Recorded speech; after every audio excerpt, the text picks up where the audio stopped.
Dawood Ibrahim is a known bookmaker. He controlled the cricket book. I had multiple strong enemies against me. Lalit Modi ने underworld और IPL के connection पर बड़ा राज खोला। In those days, it was used to be $2 billion of underground betting. Today is $4 billion of underground betting a game. It's huge. It's huge. Dawood Ibrahim, IPL और सट्टे की वो कहानी सामने आई है जिससे क्रिकेट जगत में भूचाल आ गया। Nobody fixes games anymore. You fix overs. You fix the ball. I don't know now, but that's what they do in pajama cricket and all the other crickets. You fix games. क्या IPL में हो रही थी match fixing? Every ball there is the odds change. It's a satta bazaar. Dawood का नाम सुनते ही ललित मोदी की pant क्यों हुई गीली? I pissed on my pants, I tell you this. Without doubt. Lalit Modi के सनसनीखेज दावों में कितनी सच्चाई? All of a sudden I have Z security. There was a shootout outside my house in Bombay. IPL के जनक, करोड़ों की क्रिकेट लीग के निर्माता और कभी भारतीय क्रिकेट के सबसे ताकतवर शख्सों में गिने जाने वाले ललित मोदी ने ऐसा दावा किया है जिसने हर किसी को चौंका दिया है। ललित मोदी का कहना है कि आईपीएल के दौरान सट्टेबाजी के नेटवर्क के खिलाफ सख्त कार्रवाई करने की कीमत उन्हें अपनी जान पर खतरा मोल लेकर चुकानी पड़ी। मोदी के मुताबिक अंडरवर्ल्ड डॉन दाऊद इब्राहिम और उसकी डी कंपनी से लगातार मिल रही धमकियों ने उन्हें क्रिकेट प्रशासन से हमेशा के लिए दूर होने पर मजबूर कर दिया। लेकिन सवाल यह है कि आखिर आईपीएल और अंडरवर्ल्ड का क्या कनेक्शन था?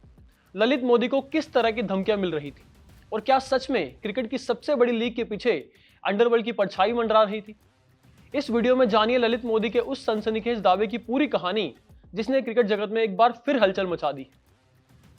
कल्पना कीजिए, एक तरफ दुनिया की सबसे बड़ी क्रिकेट लीग, करोड़ों रुपए का कारोबार, चमक धमक, सेलिब्रिटीज और खचाखच भरा हुआ स्टेडियम, और दूसरी तरफ भारत का सबसे कुख्यात अंडरवर्ल्ड डॉन दाऊद इब्राहिम और बुकीज का सिंडिकेट।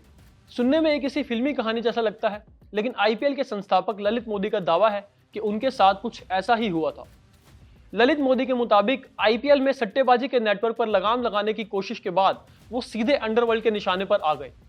उन्हें दाऊद इब्राहिम की डी कंपनी से लगातार धमकियां मिलने लगी। हालात इतने गंभीर हो गए कि उन्हें क्रिकेट से हमेशा के लिए दूर होना पड़ा।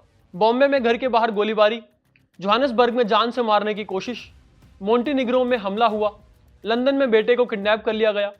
ये सभी दावे ललित मोदी ने एएनआई को दिए एक इंटरव्यू में किए। Bombay police recorded everything. Okay. It was a chatter that came from Bombay police. Bombay police put me on Z security. I didn't ask for it. All of a sudden I have Z security. There was a shootout outside my house in Bombay.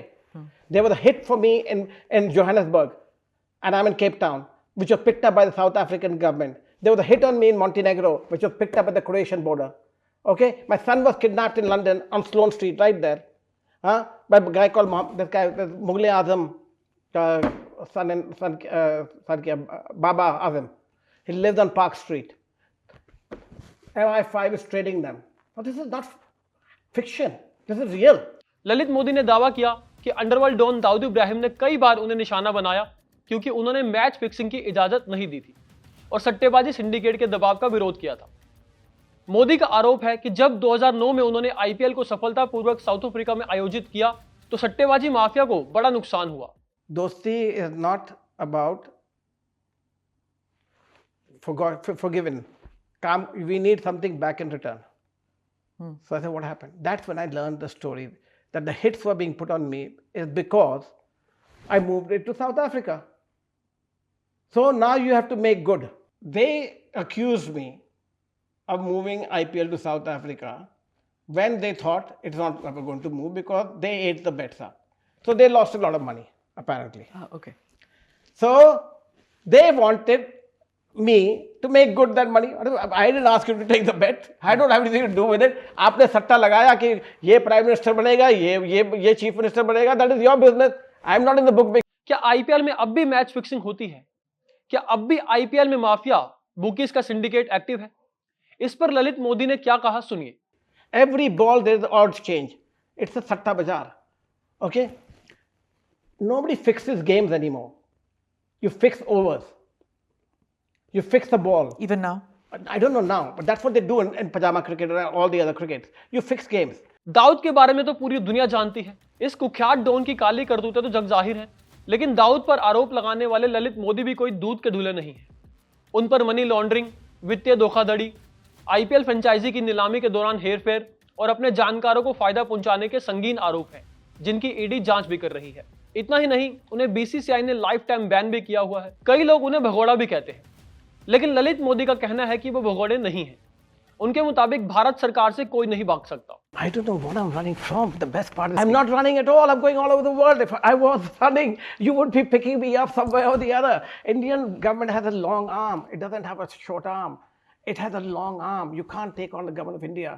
And I don't intend to, and I don't want to. 2007 में IPL की शुरुआत करने के कुछ साल बाद ही ललित मोदी देश छोड़कर विदेश भाग गए थे। पिछले 17 सालों से वो लंदन में रहते हैं और यहीं उनकी मुलाकात अंडरवर्ल्ड के एक ताकतवर बिचौलिए बाबा से हुई थी, जिसे दाऊद का गुर्गा बताया जाता है। ललित के मुताबिक बाबा ने एक बार उन्हें अपने घर बुलाया था और उनके सामने ही दाऊद को फोन लगा दिया। ये देखकर ललित मोदी की पैंट गीली हो गई। I'm called at 3:30 in the morning. I said 3 o'clock in the morning. नहीं, आपको अभी आना है। So I said maybe something important. I go to Baba's house, penthouse, back to back painting the Hussein, rolling charas. He said, Lalit भाई, आप India से निकल गए हैं, हमको आईपीएल टीम चाहिए।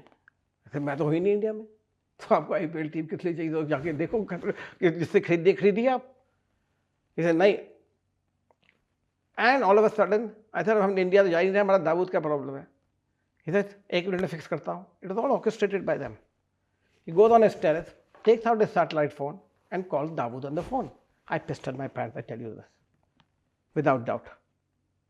Okay? ललित मोदी के दावों के मुताबिक दाऊद आईपीएल से अंडरवर्ल्ड तक अपना राज चाहता था, लेकिन आईपीएल बॉस होने के नाते उन्होंने ऐसा नहीं होने दिया, जिसकी उन्हें भारी कीमत चुकानी पड़ी। कुल मिलाकर ललित खुद को विलन नहीं बल्कि मसीहा बता रहे हैं। अब ललित मोदी के इस दावों में कितनी सच्चाई है और इस कहानी के कितने पहलू अभी भी पर्दे के पीछे छिपे हैं, इसका फैसला हम आप पर छोड़ते हैं। अगर आपको ये वीडियो पसंद आया हो तो इसे लाइक और शेयर जरूर करें और क्रिकेट से जुड़ी ऐसी ही दिलचस्प और अनसुनी कहानियों के लिए चैनल को सब्सक्राइब करना ना भूलें। धन्यवाद। यहाँ ताजा खबर के साथ हर दिन की शुरुआत कड़क है। आमने सामने बैठ रखते हैं बात पूरे दम से, आराम से। चर्चा होती है बेधड़क। यहाँ किस्से कहानियों में बोल सरल और अंदाज बेहद कड़क मिलता है। जीने में एक तेवर है जो आता है सही ज्ञान, जानकारी और उससे कमाई कड़क नोट से। इधर मौके पर चौका नहीं, छक्का लगा जलवा दिखाते हैं। कड़क क्रिकेट से अपने रोमांच को जो बढ़ाते हैं। यहाँ की हर बात का मिजाज एक है, मिजाज कड़क। आपका अपना YouTube चैनल कड़क, लाइव बेधड़क।